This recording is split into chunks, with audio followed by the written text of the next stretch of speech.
for that spelling. FBI speaker is Special Agent in Charge Robert Bowles, R-O-B-E-R-T, last name B-O-H-L-S. And then for the Utah Department of Public Safety, we have Commissioner Beau Mason, B-E-A-U, last name M-A-S-O-N. Anyone need me to repeat that? Yeah, one more time, please. One more time. Robert Bowles, R-O-B-E-R-T, Bowles, B-O-H-L-S, and then Beau Mason, B-E-A-U, Mason, M-A-S-O-N.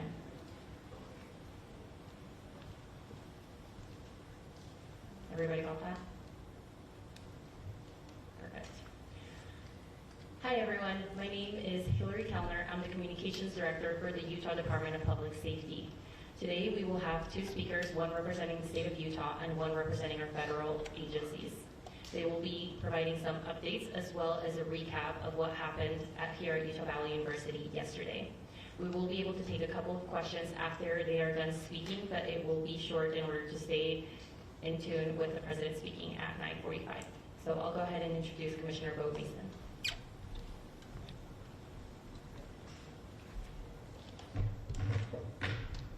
Good morning. I'm Beau Mason, Commissioner for the Utah Department of Public Safety. I'd be remiss if we didn't start off today and recognize the significance of the day. Historically on 9/11, law enforcement has come together as a group to recognize and honor those that sacrificed to preserve the ideals of this country, the freedoms of this country. And instead we find ourselves today hunting a murderer who chose to violate our rights, the rights of an individual within this country. Just to recap yesterday's events, at around 12:20 p.m., political influencer Charlie Kirk was at Utah Valley University participating in a student-sponsored event with Turning Point USA. Charlie was shot at that event. He was transported to a local hospital where he later passed. Last night, his body was moved to the state office of the medical examiner. We will continue to facilitate movements to get him home today and with his family. Yesterday, during the investigative process, we located a couple of persons of interest. We interviewed those individuals, and after releasing them and after clearing them of being suspects, they faced scrutiny, they faced threats. We asked the public to be patient with the investigative process. These individuals were not suspects, they were people of interest. We ask that you do not impose into those people and that investigative process. They don't deserve that harassment for being subject to that. I'd like to thank all the investigators that are involved in this. They have worked around the clock. All day yesterday, through the night last night, investigators from the State Bureau of Investigations, from county, from city agencies, the university, our federal partners with the FBI, the ATF, and many others. Those are just a few of the people that we have involved in this. I'd like to thank all of them for their strong work. Through all that work last night, we were able to make a few breakthroughs. We were able to track the movements of the shooter. Starting at 11:52 a.m., the subject arrived on campus, shortly away from campus. We have tracked his movements onto the campus, through the stairwells, up to the roof, across the roof to a shooting location. After the shooting, we were able to track his movements as he moved to the other side of the building, jumped off of the building, and fled off of the campus and into a neighborhood. Our investigators have worked through those neighborhoods, contacting anybody they can with doorbell cameras, witnesses, and have thoroughly worked through those communities, trying to identify any leads. We do have good video footage of this individual. We are not going to release that at this time. We are working through some technologies and some ways to identify this individual, If we are unsuccessful, we will reach out to you as the media and we will push that publicly to help us identify them. But we're confident in our abilities right now, and we would like to move forward in a manner that keeps everyone safe and moves this process appropriately. Last night I communicated with Erica. The family's devastated. As a commissioner of public safety, as a father, as a husband, I can only imagine what that family's going through. The heinous event that happened yesterday is not Utah. This is not what we're known for. Over the past several weeks, we've seen the state come together to help families in mourning, come together as a community to show what Utah is known for a state of character, of service, of camaraderie, of a neighboring feel. We will not stand for what happened yesterday. We are exhausting every lead. We have every officer invested in this, every investigator, every local agency. The outpouring of support from the law enforcement community has been astounding. We are investing everything we have into this, and we will catch this individual. Having walked through the crime scene, through the hallways of this school, through the classrooms, I can't imagine what the people on scene felt as well. A horrific event where some of them barricaded in classrooms, some of them ran in fear. Can't overstate the tragedy and the horrific event that yesterday was, and how we will work to bring to justice the actions of one individual or any other individuals that assisted in that. Our state has gone through a lot, and we will come out successful. With that, I'll turn the time over to Special Agent Beau. Good morning.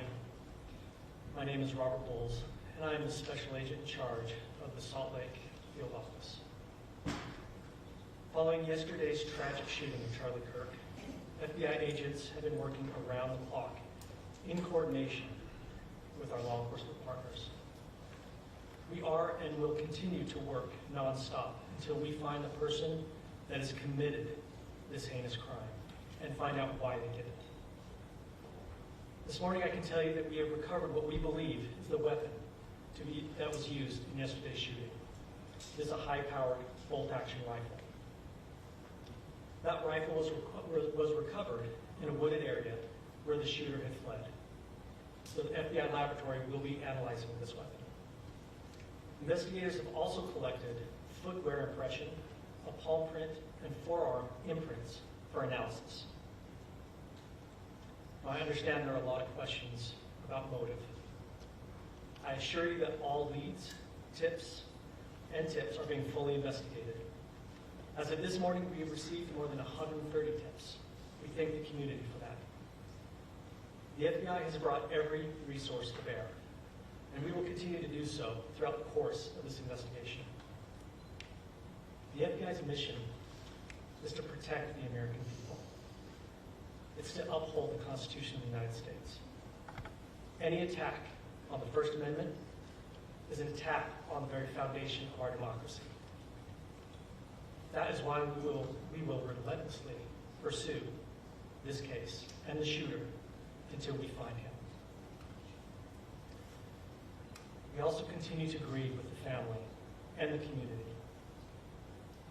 It's our community.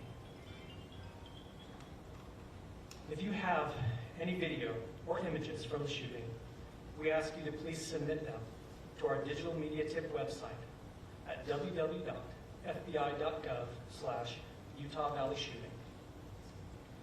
You can also call the FBI at 1-800-CALL-FBI. We truly rely on the public's help in these types of cases, and no tip is too small or insignificant. Thank you. Commissioner James Matthews from Sky News. Can I ask about the shooter? There's clearly information about him or her. You say you're confident at this stage in terms of tracking down who they are. Can you talk to us about their movements, their demeanour? Do you think it's a man? And also, can I ask, what were the security arrangements in place? Was that roof being monitored? It's a question Absolutely. Still an afterthought. So what I'll release about the suspect is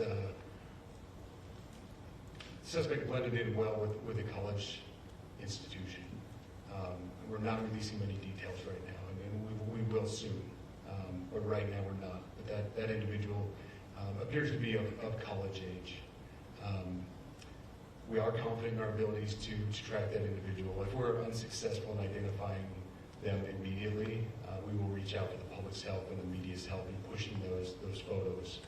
That was a new development overnight, working through the night, studying those cameras. So that's something that's new and that we're working through right now. As far as the security, I cannot speak to that.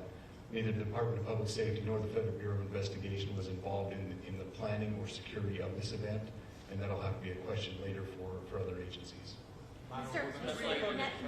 wanted to ask you, you mentioned that you found the gun in a wooded area. Do you believe that the suspect could be hiding in the woods, and is that suspect possibly still in this area? So that's a good question, and it's a question that goes to the safety of the community, right? No, not in those woods. We walked through those woods and secured it. As to the community, I can tell you that this was a targeted event. We don't believe that the community is at risk. However, we're exhausting every resource to find him, and we will do so. Special Agent Beau, that with the BBC, from the images you have, can you see clearly the suspect's face? You say he was college age. Do you believe he was from this university? And how far do you think he may have gone in this time span? So I can't comment specifically on his face or any details such as that, as it's continuing to be a part of the investigation, and again, we'll release that shortly. However, we're doing everything we can to find him, and we're not sure how far he has gone yet. But you have a clear image of his face? We have images of the suspect. So Can you between trace those the gun images to the and the owner? gun that you've been able to recover, do you believe you know who this person is, the person that you're looking for at this point? Again, as part of the investigation, we're not releasing any details such as that. Any fingerprints or DNA? We are exhausting all of our resources to be able to collect those, but that's, again, part of the investigation. Have you been able to trace back the owner of the gun? Excuse me? You said you found the weapon. Have you been able to trace back the owner of that weapon or who purchased it? We are working on that, but again, part of the investigation that I can. One last question. Agent Pauls, there's been a lot of turnover at the FBI. Do you think that's impacting the investigation at all? Not at all. We've got complete and total support from everyone, from the director on down, and it's been an incredible supportive environment so far. Are tweets like the one yesterday at Big School though, where we announced that there's a suspect in custody? All I can say is that we're working the investigation the best we have with the environment we're given. Those are all the questions